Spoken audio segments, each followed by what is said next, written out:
a traditional leader is responsible for the well-being of everybody. And that well-being includes the food, includes the security of their people, it includes the health of their people. So when we talk of even food security, we actually have what is called Zunde Ramambo. It's a traditional concept for food security. It's called Zunde Ramambo. Environment.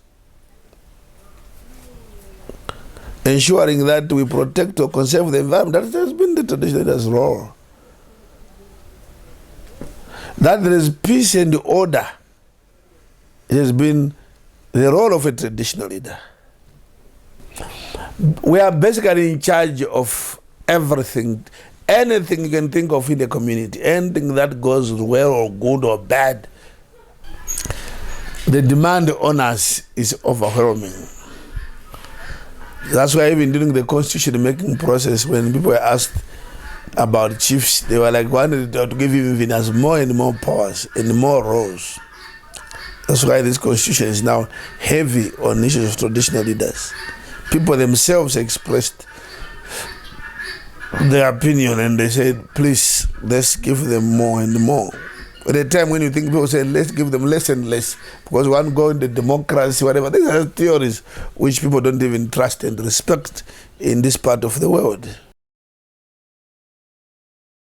Because what you are enforcing sometimes are really traditional values. And the traditional system means, where it differs, of course, sometimes in the Western world, are the players in the dispute. That's why we're going to say traditional way. No, when you say traditional way, it means you will then say, where is your uncle? Where is your aunt, for example, in the dispute? So it's not just a dispute between two people. We'll be saying, we need your uncle here. We need your aunt here. You need your brother here. That's the traditional aspect. The modern system does not require all these other people. The traditional leaders, at the end of the day, they are there also to ensure peace in their areas, to ensure harmony in their areas. So whenever there's a dispute, the Constitution says we resolve disputes. As I read to you that. Now, how do you resolve them? First of all, we try to do it out of the court. But if that fails, well, then of course we have judicial functions. Right, first of all, our court system is enshrined in the Constitution. It has been there. Even well before independence, whether the colonial government, they respected this. This cause existed before the advent of colonialism. Colonialism did not even destroy it. It remained, all it did was to put it in the legislation formally, that there are courts under what they call local courts. And in the Constitution, I know you don't want to call the judicial authority, the judiciary, section 162 and 63, you find our courts are also part in the, under the definition of judiciary and the judicial authority. They have our courts of judicial authority in terms of the Constitution, and we, our chiefs, are part of the judiciary. That is very important. And when it becomes, like I say, as a last resort, sometimes we have to enforce certain things. You have not delivered what you promised to deliver. You borrowed the money, you didn't, or you are supposed to do this, you didn't. Then we use those powers. When mediation, arbitration, just feels that it's just impossible, beyond any reasonable way of doing it, then we are empowered with all the court processes, with summons.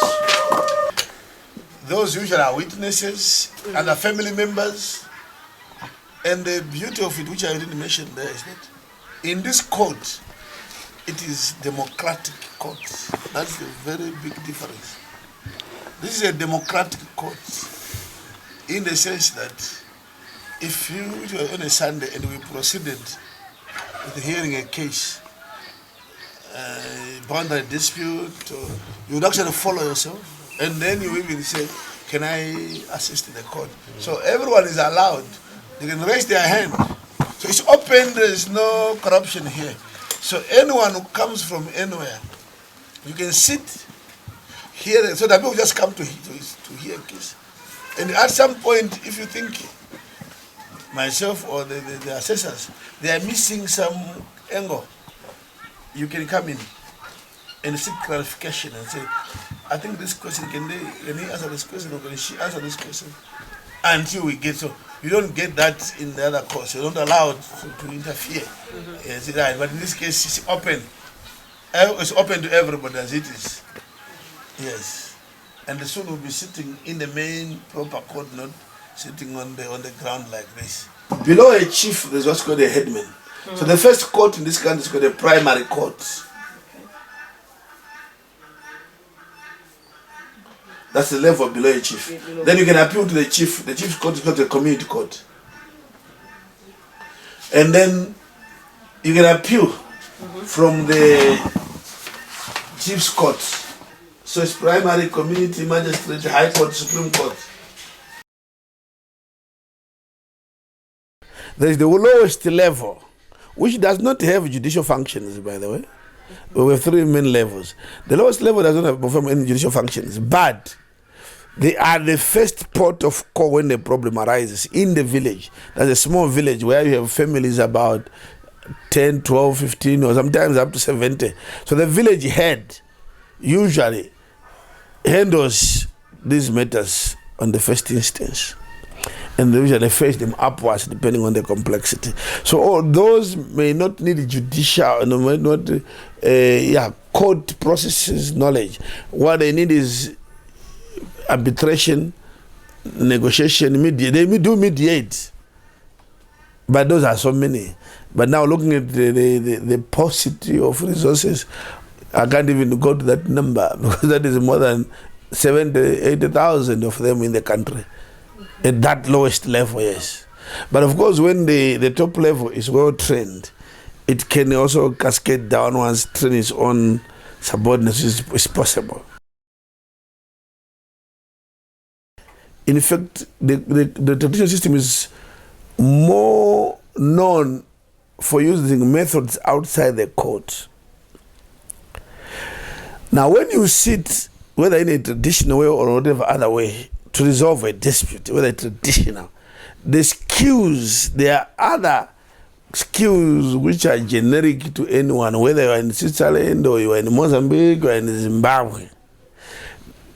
For example, processes, how the best, there are processes even in the traditional system, but you can enhance those processes. So many negotiation, mediation, reconciliation. Very important concepts, because that is integral, that is inherent in our duties. Very inherent. Whether a chief goes through any form of formal education, they still perform those functions. So whether they are trained or not trained, they still do those. But the dangers you know when you're not trained, and then you just fly, drive a car without the proper driver's license. The risks are much higher. One area, as I say, is of security for the traditional leaders to ensure everybody, whenever they lose something, or it's violence, or whatever, anything criminal, whatever, any offense against them, or loss, they will still go to the traditional leader. Now, if the usual police, that they get, Now, in our environment, which is even a more developing country, okay, we have here, we are lucky ourselves, there's a police post. It's called a police post. If you walk from here, and people have to walk there, it takes them about 1.5 hours, thereabouts. Where you left the third road, that's where they are actually. Where the third road ends. So from that point up to here, there are people further this direction. Some will have to walk 2 hours, 3 hours. And they don't have transport. This is just a police post. They don't even have a vehicle, standby vehicle for them here. The vehicle is in Masvingo, the main town. And to expect that when there's something, a crime is committed, they will come now is not possible. So, because of resources and the general economic issues, you can't expect policemen to be in every village. And I don't think that will exist in any country anyway. That is be too expensive. They always be there. So the communities need also to be supporting working with the police. And the community policing is a concept which in this area is actually being adopted by the police. We just had over 400 trained in my area as neighborhood police. Now that's very, very important. Where they even wear police uniform. They are given police uniform. So whenever there is a case, at least there's a local person quickly who can apprehend the cop. It's working very well.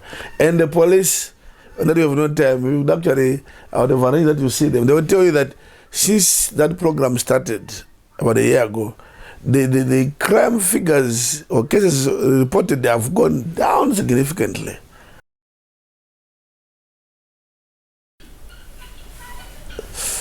The challenges, if I can list them, there are so many, because one of them is, we are in a society which is, to a large extent, a mixture. It doesn't have one identity, unfortunately. We are a mixture of British thinking in the system. We have also elements of our own culture and Africanness as Africans. We have also elements which are not known whether they are African or British, whether they are coming from, the law is Roman Dutch law, where it's got Roman Dutch law, we are colonized by the British, so the British systems are operating, the law is Roman Dutch law, and they have our own cultures. So there's also a lot of conflict of paradigms, clash of paradigms and the laws, and here some laws are even the legislation, people don't believe in that law. They're actually fighting the law. They're saying this law is to us, cannot work, for example. So, but we are there to bring the harmony in a system where there is a lot of clash of paradigms. And the chief, in everywhere there's conflict, is the peacemaker. We are peacemakers. And we have our own local police. We don't use that term in our own language. But we have our messengers who make sure that is done. So if you look at the expanded definition, again I want to come back to this, then you find that it is actually, much of it is harmless. Mm-hmm. We may not know other details about military, because we are not involved in the typical military world. That's not our area. And to do with the intelligence, that's not our area. We don't perform those functions.